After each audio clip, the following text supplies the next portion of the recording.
తొలిసారి అసెంబ్లీలో జనసేన అధినేత పవన్ కళ్యాణ్ మాట్లాడుతున్నారు.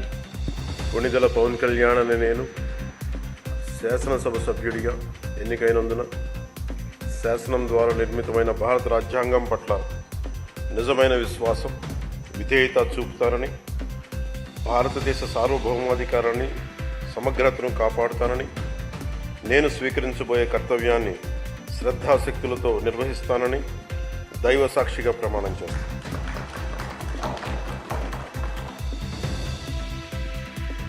కొణిదెల పవన్ కళ్యాణ్ అని నేను ఆంధ్రప్రదేశ్ శాసనసభ సభ్యుడైన కొణిదెల పవన్ కళ్యాణ్ అని నేను సభా నియమాలకు కట్టుబడి ఉంటానని, వాటిని అనుసరిస్తానని, సభా మర్యాదలను పాటిస్తానని, సాంప్రదాయాలను గౌరవిస్తానని దైవ సాక్షిగా ప్రమాణం చేస్తాను.